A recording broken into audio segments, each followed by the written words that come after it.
Okay, how to manage your life like a software product. This is WatchNow, one of the three most popular streaming services in the world. This is Dreyana. She's WatchNow's newest product manager.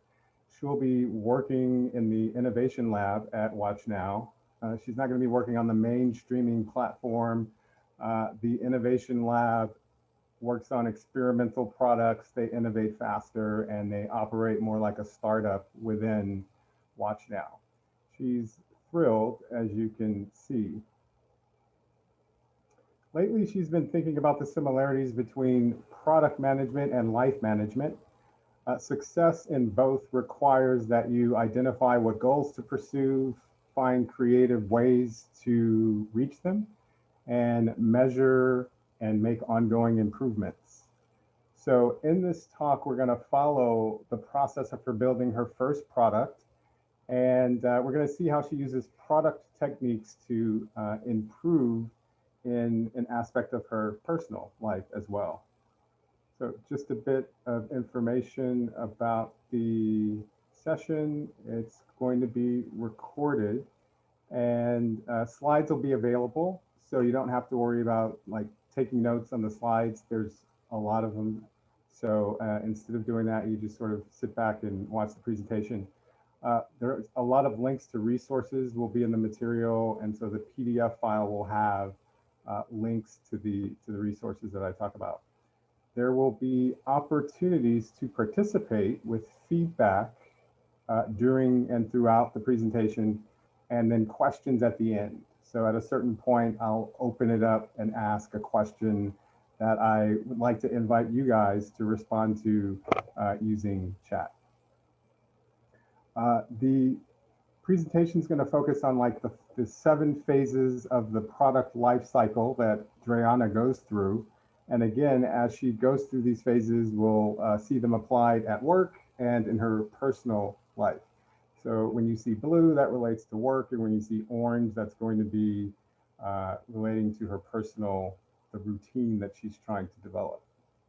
So let's get started with the first one. So this first phase really isn't a phase, but as a new employee, the first thing Dreyana is going to want to do is learn about the company and its goals.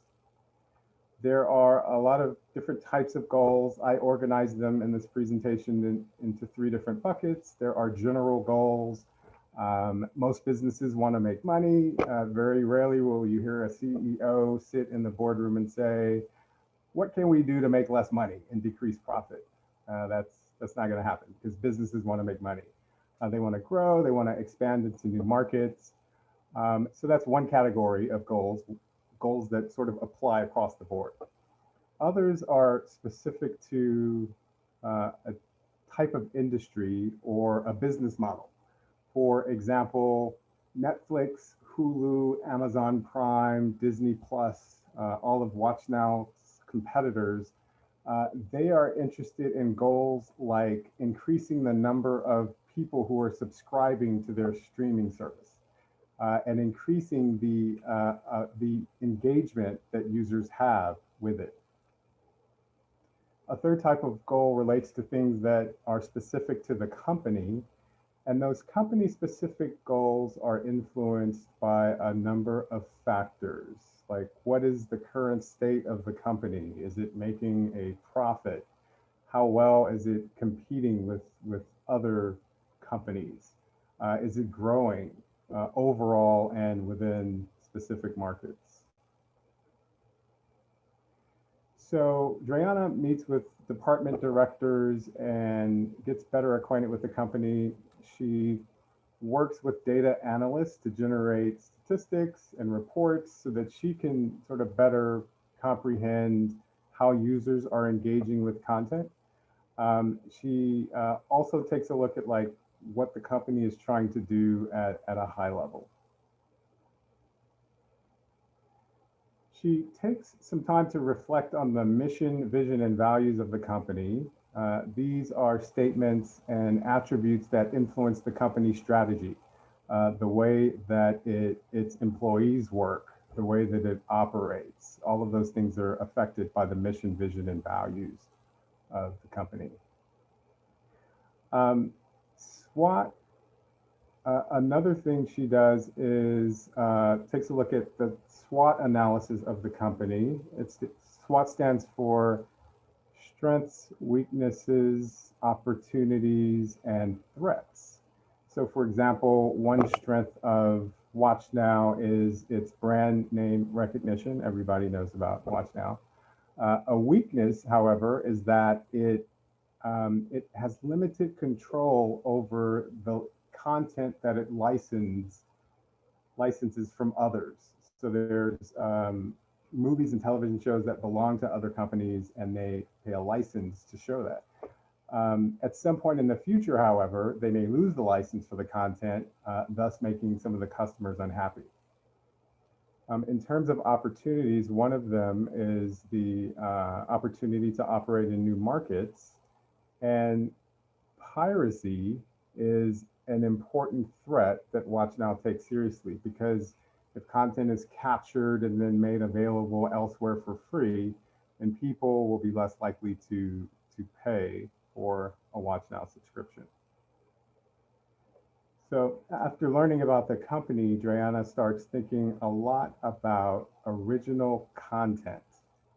So like its main competitor, Netflix, WatchNow has a vast library of movies and television shows.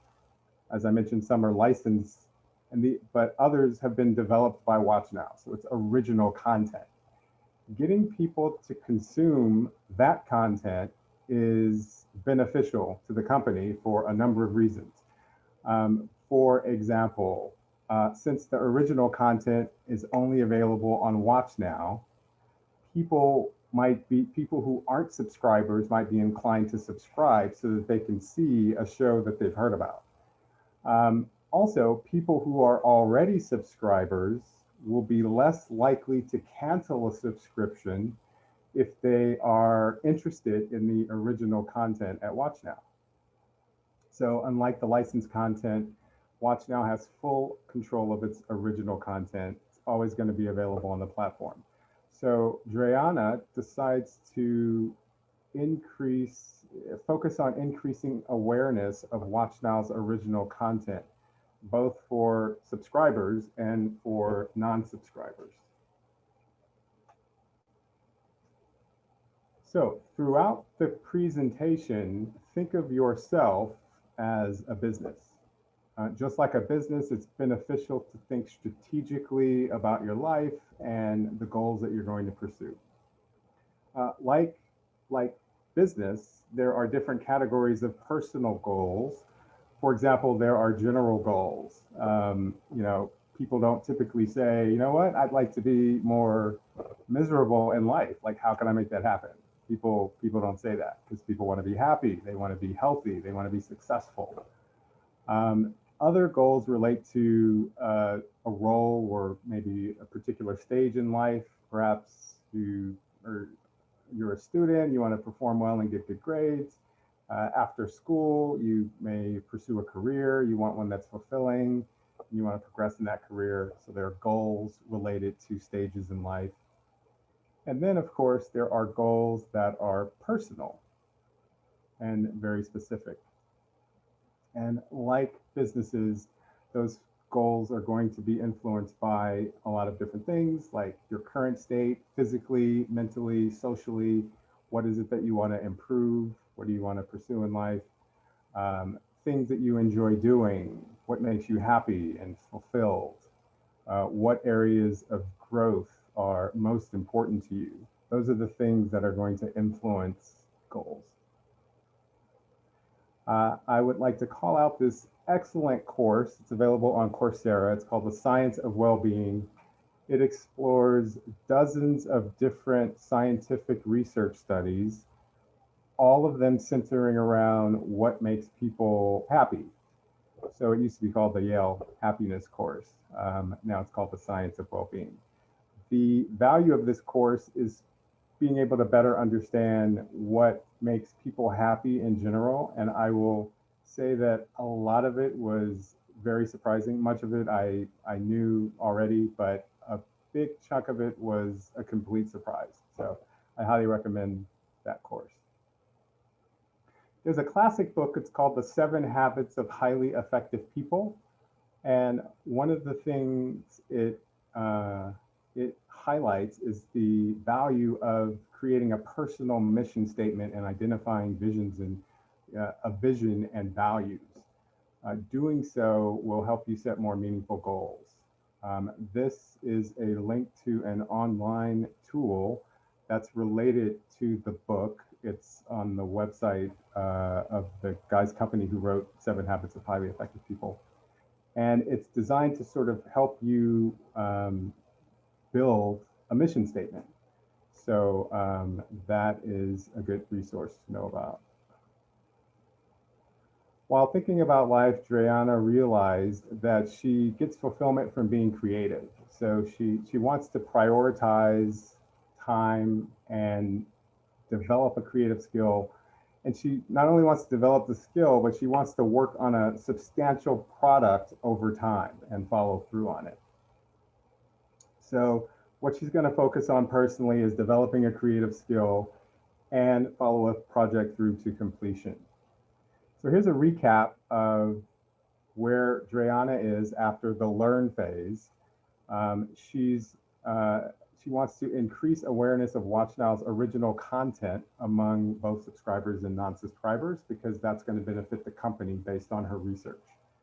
And based on her personal research, she's interested in developing a creative skill and follow a project through to completion. Let's talk about the next phase, research. To do that, we're going to take a step back and we're going to explore this question. What does a product manager do?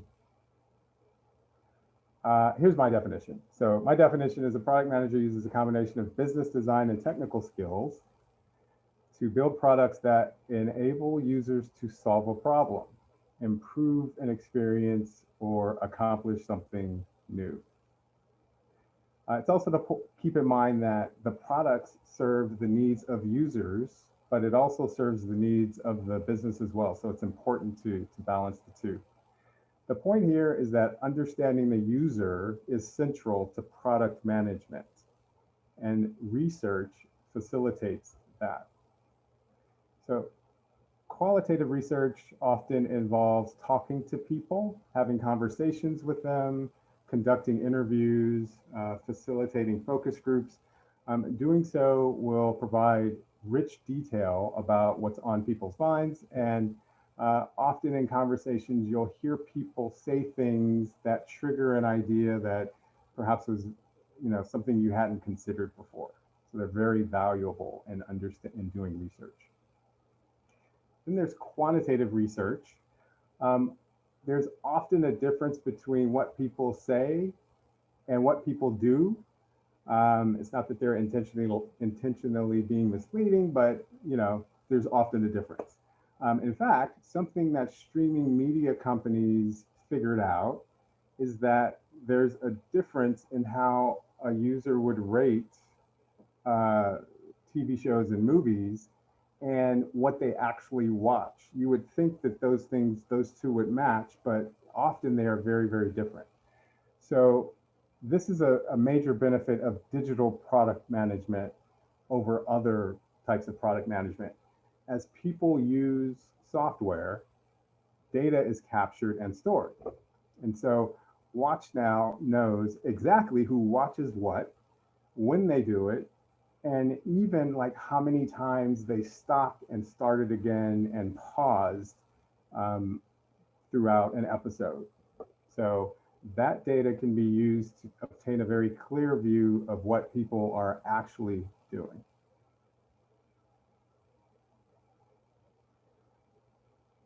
Survey combines elements of both quantitative and qualitative research, and they provide a scalable way to conduct research. So Dreyana at WatchNow works with the marketing department to survey 1,000 users to ask them these questions. How many shows across all streaming platforms are you watching right now? What was the last new show you started? And how did you hear about the show? So survey goes out, people can respond to the survey, and then she can collect information. Again, very scalable way to conduct research. After getting those survey results, she sets up a focus group that centers around how people discover new shows and how they make decisions as to like how, which one they're going to watch. Focus groups provide an opportunity to ask more open-ended questions. In a survey, questions are very specific. In a focus group or an interview, questions are more open-ended, allowing you to sort of dive deeper and get a better understanding of, how people are thinking and feeling about things. So here she is on a video call with a focus group, and she's asking questions, facilitating conversation. She records the meeting so she can watch it later and listen to it again, take notes, so on and so forth. That brings us to a really useful tool in product management. It's called an empathy map, and it organizes. It's basically a template for collecting different types of user information. It's a great tool for training you to listen closely and understand users across these 4 dimensions. What they say, direct quotes, what they think, but maybe don't say, the things they do in terms of like, if you ask them what their process is for doing something, you can take notes on steps they take and how they feel. So 4 different dimensions. You can just take a sheet of paper and make 4 different sections and use those to note these different aspects of the user. So after reviewing the survey and focus group research, she lists some key takeaways. She believes, based on her research, that decisions about content is very much influenced by other people. Like, people often want to share their experiences and talk to their friends about watching, and that often leads other people to start watching things that their friends are into.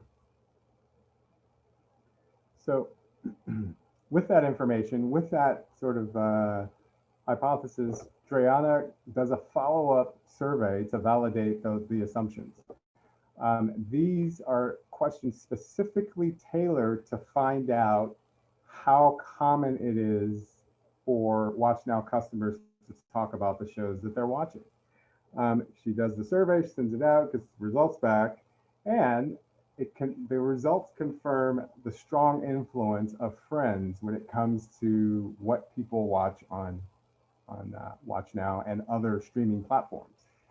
So with that in mind, she has the goal. She sort of has an idea of the product she wants to build. A mobile app to enable users to discover what their friends are watching.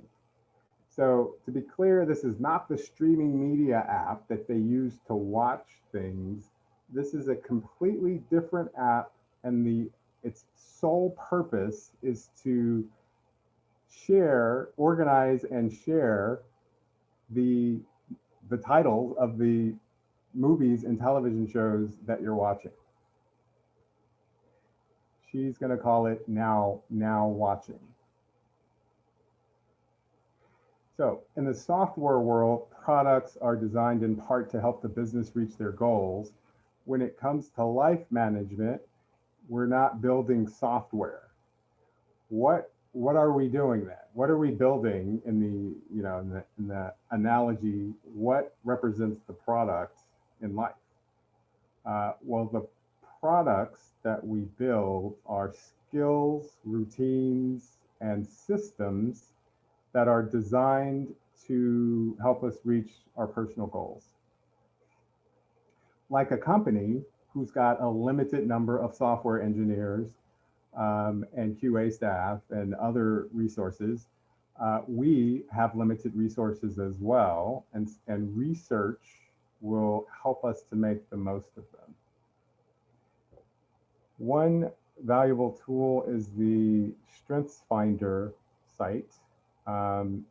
It's worthwhile to find out what your strengths are, because science indicates, this is one of the things that was highlighted in the course, our sense of wellness increases when we're engaged in activities that enable us to use the skills that we are strong in. And so this site will sort of give you a ranking of different skills and help you to identify your strengths. Soon after her product research, Dreyana does some life research, and she explores open-ended questions. What keeps me from feeling more fulfilled? What creative pursuits do I enjoy the most? I know that I want to do something creative, but what exactly? What exactly do I want to do? She takes some notes and she's like, you know what? Writing. Like I enjoy writing. I do it a lot when I am inspired, but I've never been really consistent at it. I've never developed a consistent routine. And I've got like a lot of blog articles and short stories that I started and never finished. So she decides that she's going to embark on a fairly ambitious project. She's going to write a novel and do something that she can later publish. So the idea is that, yeah, it's going to be challenging, but the possibility of actually publishing it one day will be an incentive for me to actually finish. I just want to see if everybody can hear me.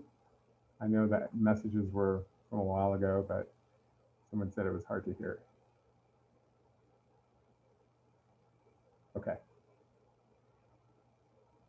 All right, so recap of the research phase. At work, she's obtained an understanding of user motivation and interests. And based on what she's discovered about users and what they're interested in, she is planning to build an app to enable users to discover what shows their friends are watching.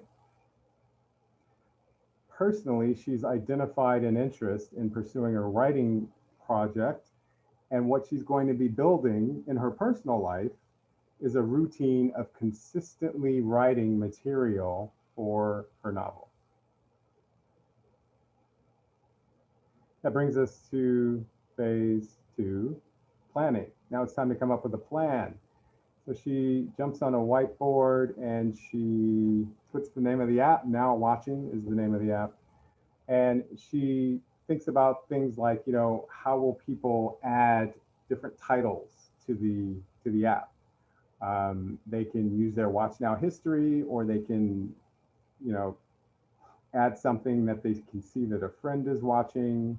There's a site called Open Movie Database, which will enable the system to sort of get information about shows and movies that are running on different networks. In terms of a strategy, here's what she has in mind. The first thing she wants to do is get a lot of people using the app. She wants to build a base of users. The next stage of the strategy involves getting those users more engaged with the app, connecting with more people, adding more things, perhaps making comments about shows and episodes, things of that nature. And then all of that is sort of leading up to the really important part, which is marketing the original content of WatchNow in the app. So at different points within the app, she'll be able to sort of, you know, highlight the content that user might be interested in that is original content for that WatchNow has produced. In terms of value for the user, they will be able to track shows, see what their friends are watching, start conversations. And in terms of WatchNow, it's going to be very valuable too, because they'll be able to market original content. hopefully entice new subscribers to join. And they'll also be able to learn about what users are watching on different streaming platforms.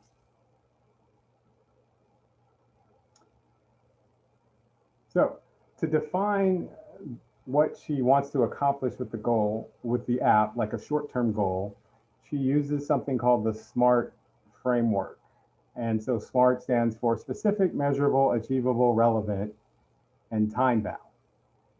These are 5 attributes that are good to infuse into every goal. And so let's see how that works. So first, opportunity for audience participation. That's the goal. 5,000 active users of the app within 60 days of launch.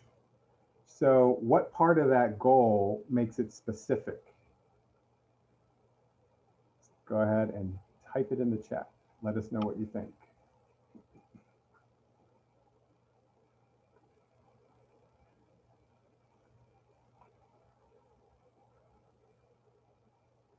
Number of users. Yes, number of users and number of days.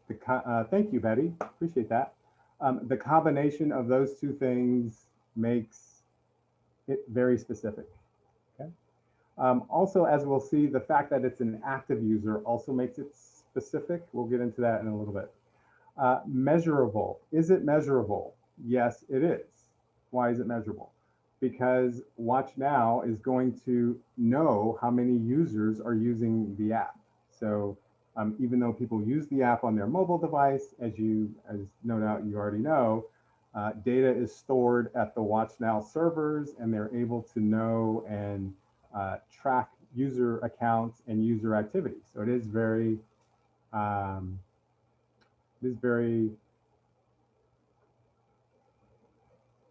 measurable. Achievable. Is it achievable? Well, this is something that Dreyana can answer because she knows the number of WatchNow subscribers, and she knows that it is, reasonable to expect that she could get 5,000 of them to install the app, in addition to people outside of WatchNow subscribers. Is it relevant?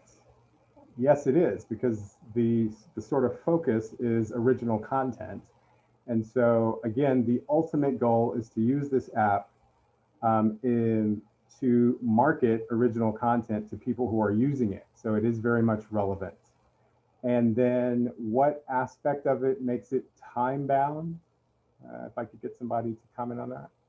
What aspect of this goal makes it time bound?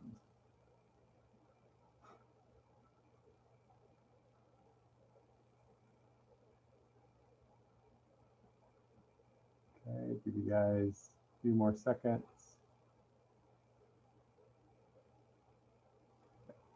So the part that yes, thanks, David Lynn, limiting the goal to the next 60 days. Thank you, David. That is what makes it time bound.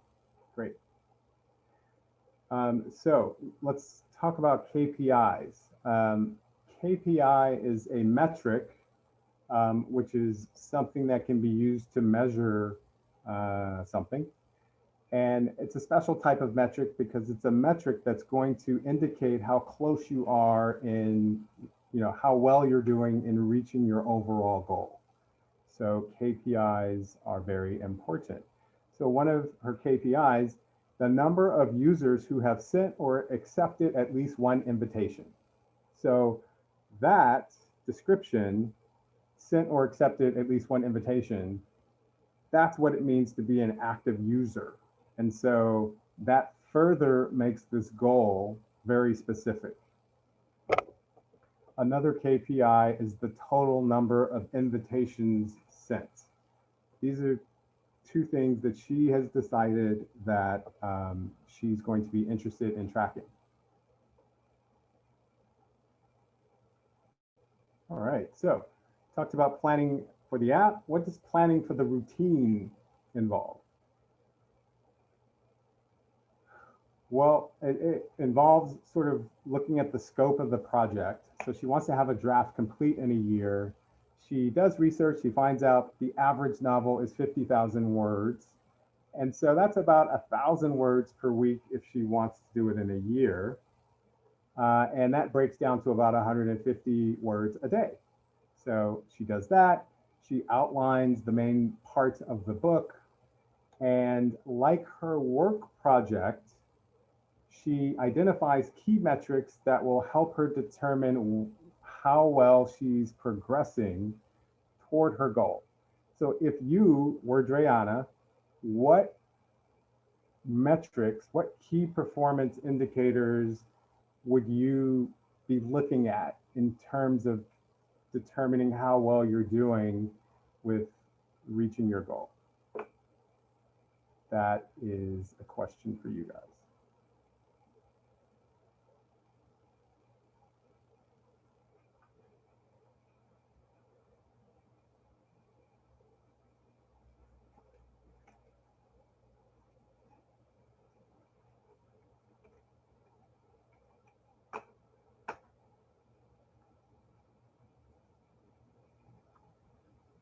And yeah, words written per day. Thank you, Ingrid.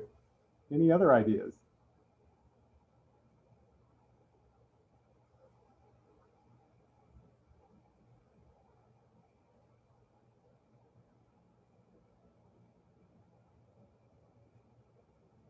David, would you turn my video back on? I turned it off, but I'm not able to turn it back on for some reason.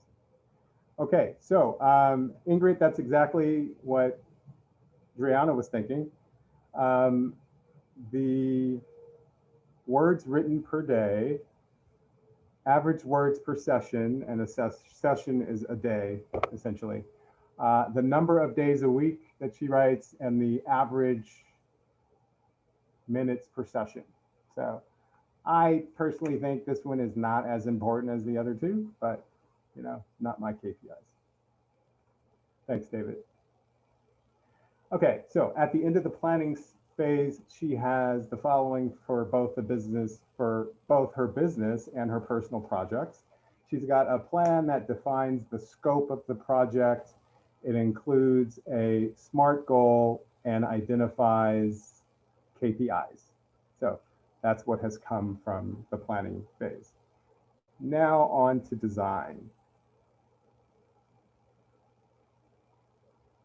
So here's what she wants to do. She wants to create an app that will be used to discover, share, and start conversations around shows. That's what she wants to do. Here's what makes it difficult. And it's not just for this app, it's for building apps in general. The individual perception of people differs widely based on what they know, based on what they've experienced, based on the expectations they have when they install the app, what they're thinking it's going to do. So it can be challenging to design an app that most people can use with ease, because really how you think it should work, what you think should happen in it, it's really not as important as like what everybody else thinks, like what most people are going to think.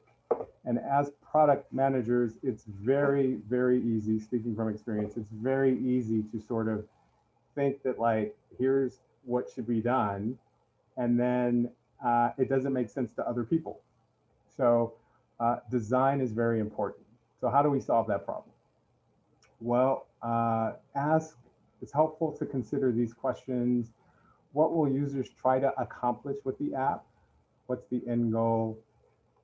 What have they learned from experience using other related apps, let's say? What do they expect from the product? Personas are a tool that you can use to help design effectively. They are fictional representations of different types of people who are going to be using the app. So you can use these to sort of really connect with users and keep them in mind as you're designing the product. So Dreyana creates 5 different personas. Each one of them has this information. Each persona has a name, they've got a photo, a location where they live, and what their favorite movie is, their top 3 favorite entertainment genres, favorite television show, how many shows they're currently watching. It's got information about how they consume content. How many hours a day do they actually spend watching video? What devices do they use? Do they use like a mobile device, like tablet, smartphone, or do they have like a set-top box so that they can watch it on the big screen? And then the persona also has the other subscriptions that the fictional user has.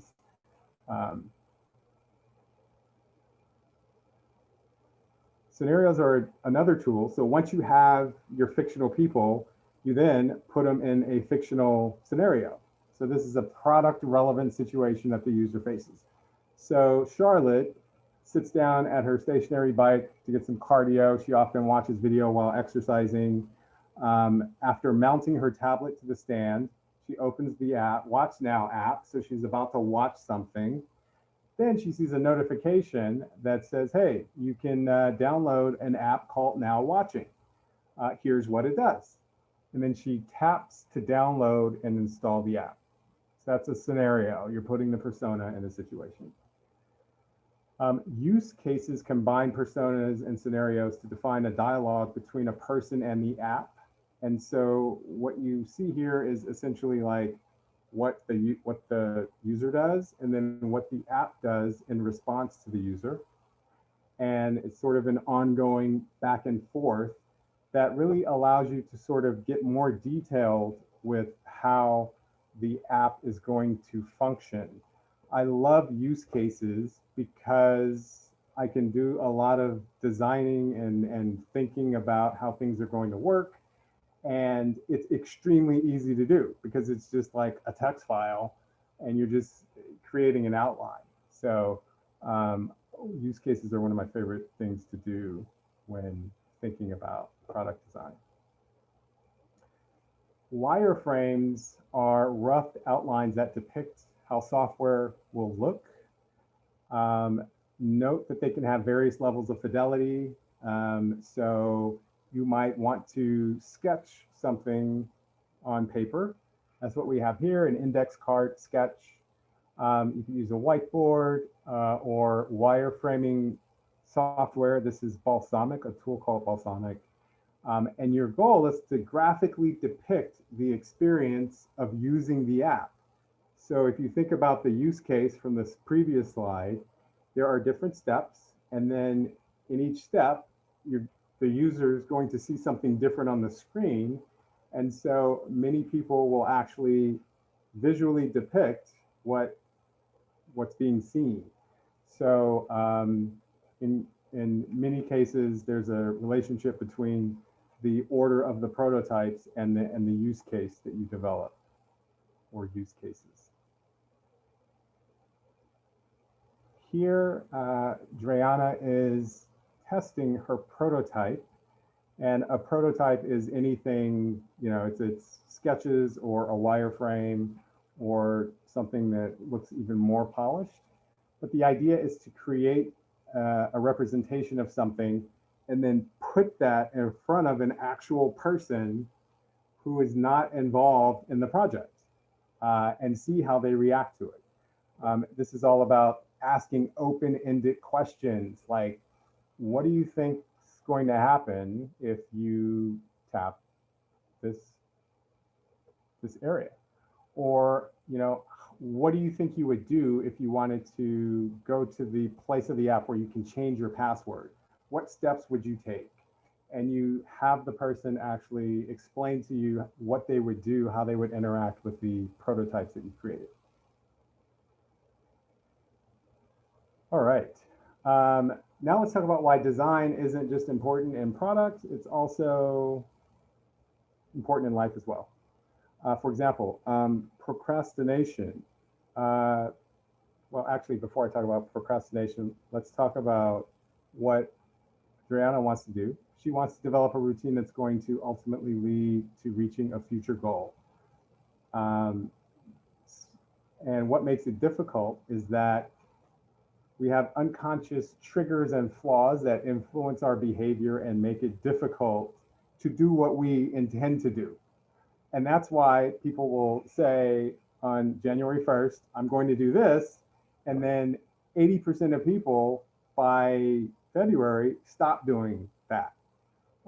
It's because of sort of, how the brain works and how we sort of behave. And it's important to understand that. So for example, procrastination, many people think that procrastination is a willpower problem. But really, it's triggered by a desire to avoid something that creates discomfort. So by knowing about how things work behind the scenes, you can figure out that it's smarter to mitigate whatever it is that's creating the discomfort rather than trying to have more willpower. So there's a better way to approach the problem of procrastination, and that will be evident when you really understand what's going on. So in terms of that, there's a wonderful article called How to Build Durable and Long-Lasting Atomic Habits.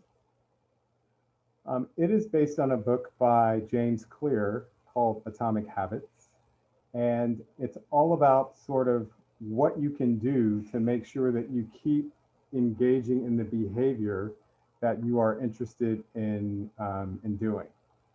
So I'll give you a brief recap of this article. You'll be able to get it when you get the deck and actually read it. So one thing the article said is that one reason why people fail to do what they want to do is because they're too focused on the end. They are thinking about what they're trying to do, and often it's overwhelming to do that. So if every day that Dreyana wakes up, she thinks about 50,000 words, that can be very intimidating. So rather than doing that, she should be thinking about 150 words, because that's the target for the day. Another thing that it mentioned was the need to, in terms of building routines, to make it obvious. This involves linking the behavior to a specific location and time as well. So first thing in the morning when I wake up, I'm going to write, and I'm going to be by the window in my room. So that's what Dreyana is going to do. Make it attractive. Pair an action that you need to do to reach the goal with an action that you like to do. So she says, you know what, I'm going to have my morning coffee after I finish my writing. So now she's associated something she enjoys doing, drinking coffee, with something that she wants to do on an ongoing basis, writing every day. Make it easy. This is all about removing friction. And friction is anything that's going to make you less likely to do what you intend to do. So one thing she can do is prepare in advance. She can have her laptop ready, her notes all set up so that she can just wake up and sit down and everything is there and she just gets started. Another thing she can do to make it easy is start small, ludicrously small. So although she's shooting for 150 words per day, every day, she shouldn't start there. She should start maybe by saying, you know what, I'm gonna write for 5 minutes. I'm gonna wake up, I'm gonna write for 5 minutes. It's ludicrously short amount of time. And because it's so short, it's very likely that she'll do it because she's like, yeah, you know what, 5 minutes. I can do 5 minutes. It's not that big of a deal. The important thing to remember is that it's not the amount of time you spend in an activity that will make it stick. It's the number of times that you do it. So starting small is very effective because it makes it easy. It makes it easy to keep doing it. And finally, make it satisfying. To do that, she is going to track the number of words that she writes each day, and she'll be able to see progress. And when she reaches certain milestones, she's going to give herself a reward of some, go shopping or buy something on Amazon. She'll get rewards for reaching milestones. That'll give her satisfaction. It will motivate her to keep going. So here's what she came up with. Again, she's going to have the laptop set up for writing the night before, wake up a half an hour earlier, write next to the window, set the timer for 5 minutes, use the second monitor for easier viewing, have coffee at the end, and then log the number of words she writes each day. So after the design phase, in her app project, she's got personas, scenarios, use cases, wireframes, and feedback from usability testing. And in her personal life, she's got a well-crafted plan designed to promote the consistent process of writing each day. All right, development. So there are a lot of concepts related to agile development. Working with software engineers to produce the app. Each one of these can help us to manage life more effectively. Each one of them has like a parallel in life management. Problem is I don't really have time to explain how, but I would at some point love to do a follow-up talk just on this slide right here and how it relates to life management. For more information about agile development and how software is created in a lot of companies today, you can go to this link that talks about Scrum, which is a process of software development. What we will talk about that relates to development, however, is iteration cycles. When Dreyana first, before Dreyana works with engineers to develop the app, the first thing she does is determines the bare minimum features that she needs to actually have a working app that will be useful. We call that a minimum viable product. She works with the engineers to develop it and then test it. And then in the testing process, there may be bugs that need to be fixed. And because it's a very bare bones version of the product, then there's obviously other things that can be added, enhancements and new features. So she prioritizes, she works with others to sort of prioritize the possible things that she could do to the app with the next cycle of development. And then that process repeats. So what you end up getting is a piece of software that continually gets better and better, and new features are added and there are enhancements with each cycle and release. Each time there's a piece of software, a new version, it's important to do QA testing. Does the product behave as expected? And obviously any critical bugs need to be addressed. A/B testing is about these questions. Can the product be optimized? Is it possible that we can change certain things about the look or layout of the app that will increase performance and sort of drive up those KPI metrics? This involves putting different users into different groups or buckets. Each group can see something that's slightly different. And then based on the performance of each group, you can gather information that can be used to make changes to the app that increase performance. And then there's feature prioritization. There's lots of new features that can be added to the app. She's got to figure out which ones are going to have the biggest impact and pursue those. This is a shot of her working with her development team to build the next iteration of the app. Development of the writing routine. Let's talk about that. Well, developing the writing routine involves obviously writing. And so she can still use this concept of iteration cycles. So again, remember, she was like, I'm going to start with 5 minutes a day. And that's going to allow me to sort of see how I react to this process of writing.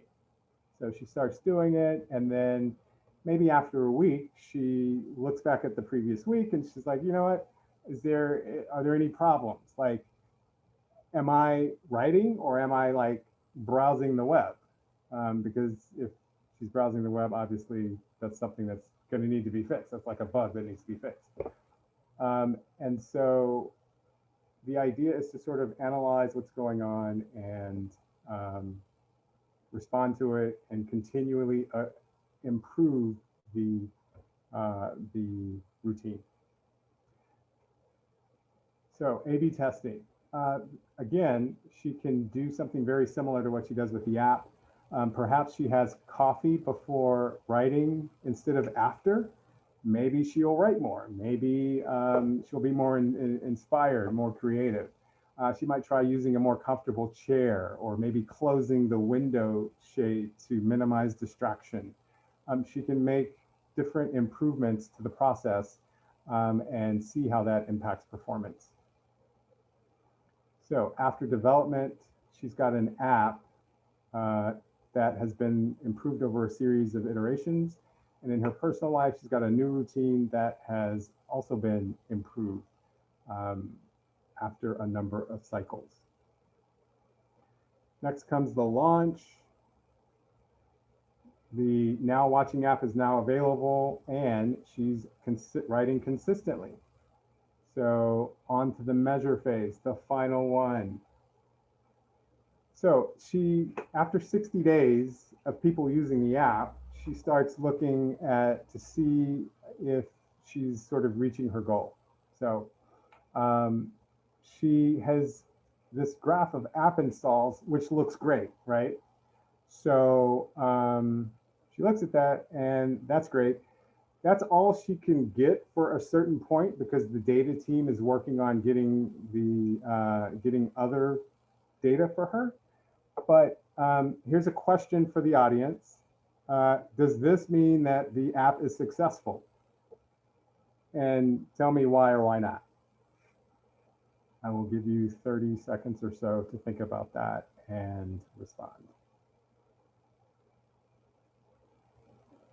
Is this graph an indication that all is well in terms of reaching her goal of 5,000 active users within 60 days of launch?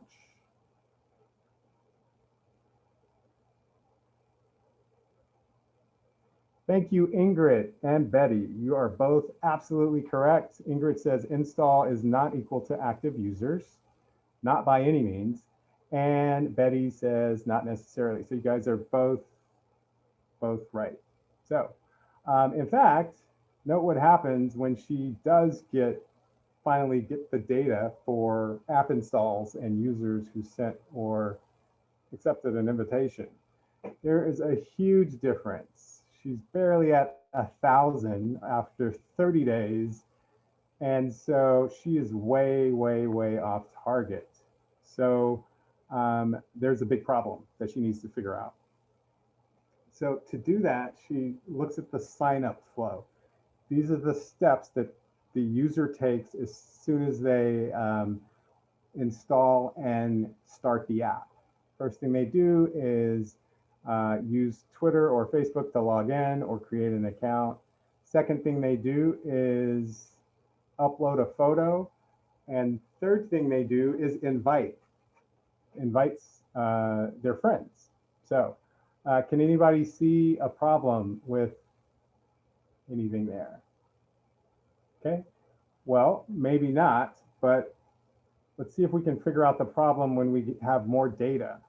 This data represents the number of users who reach step 1, the number of users who reach step 2, and the number of users that reach step 3. Clearly, there is a problem between steps 2 and 3. What is the problem? Well, Dreyana starts looking at the code and looking at the app, going through the process herself. And here's what she sees. Here's the sign up flow. It's a little bigger. Any ideas as to what's wrong here? Any reason why people are not getting to step 3 that you can see?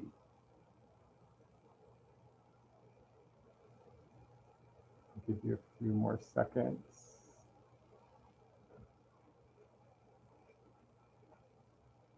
Okay, so might there be a bug with uploading a profile photo? Very close, David, very close. So the problem is that thank you, Ingrid, there's no skip button, okay? So it's missing an option to skip step 2.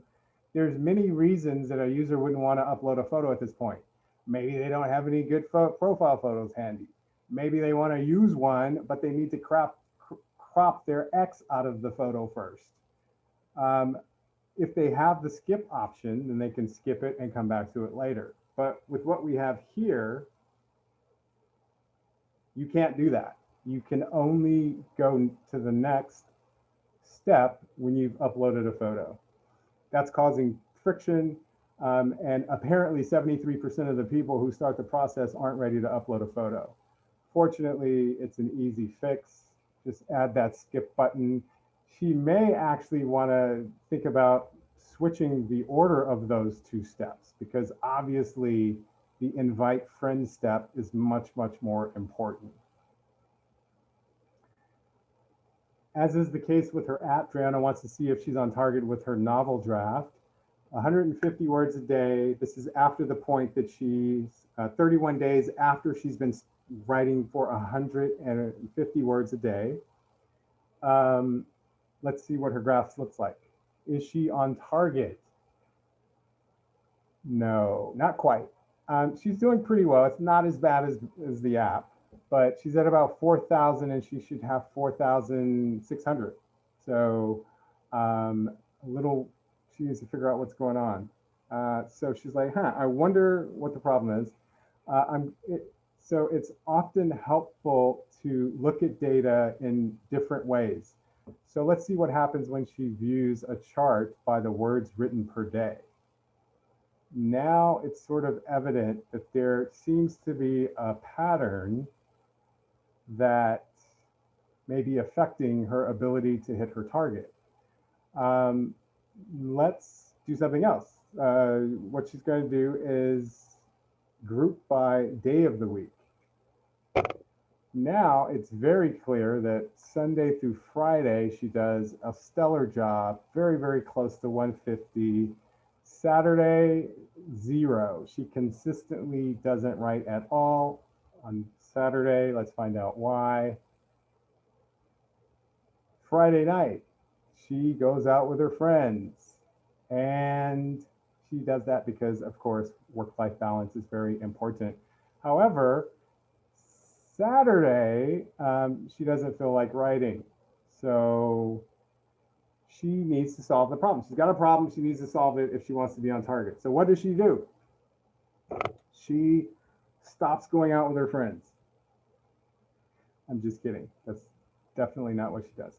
What she does is she changes her schedule. So rather than writing 150 words a day, based on this data, she determines that the best thing to do to her routine is to write 200 words a day, Monday through Friday, and then she's got the weekend off. That gets her 1,000 words, which is very close to what she was doing before, and she can, if she can keep that up, if she can sustain that, she'll have no problem hitting her target. So in conclusion, let's recap the steps. First, she learned about the business, then she did research, talked to users, She did a high-level plan, which was followed by design, working with developers to create different iterations of the product. She launched the product, measured it, made changes based on the data that she found, and she repeated steps 4 through 7 as needed. I am delighted to say she met her 60-day goal of 5,000 active users. She has since added new features to the app to make users more engaged with it and with each other. Now the team is working on features to promote WatchNow content at various points in the app experience. She has also finished the draft of her book and is now working with an editor to get it published, hoping to do that in about 3 to 6 months. Other stuff she's used or is currently using PM techniques to do. Eating healthy. Help my best friend work through problems with anxiety. Find a boyfriend. Train for a marathon.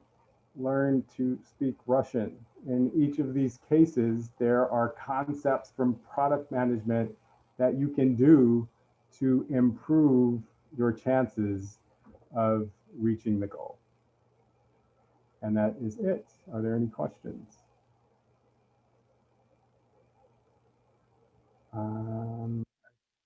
So, David, do you want people to put questions in the Q&A or in the chat, or either?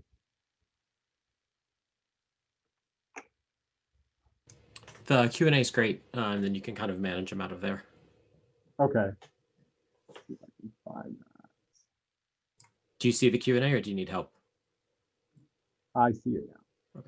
Okay. Good.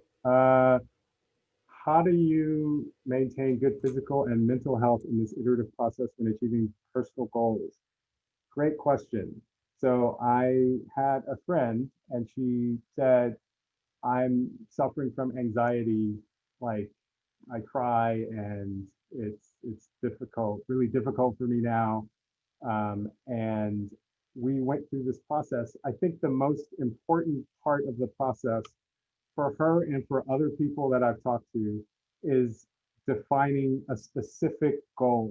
So we went through this exercise of, okay, well, what are the 5 things that you think about before you feel anxiety? And she jotted them down. And then I said, okay, which of these can you control or influence? On a scale from 1 to 10, how how bad is it for each one? How often do you think about each one? And so by gathering all this data, it was very clear what she could then do to relieve her anxiety. And so we focused on one of the 5 things, and she did it for a week. And then after the week, I said, oh, I had a bunch of questions for her.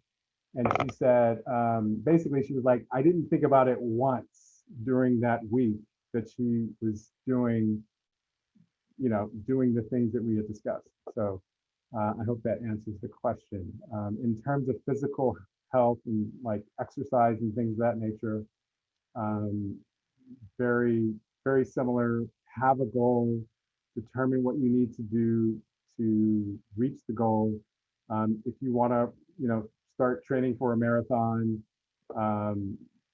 figure out how many days a week you're going to run, make sure your shoes and everything you need are by the door when you get ready to run. Track your speed. I have like a GPS watch because things that you track, you're more likely to improve over time.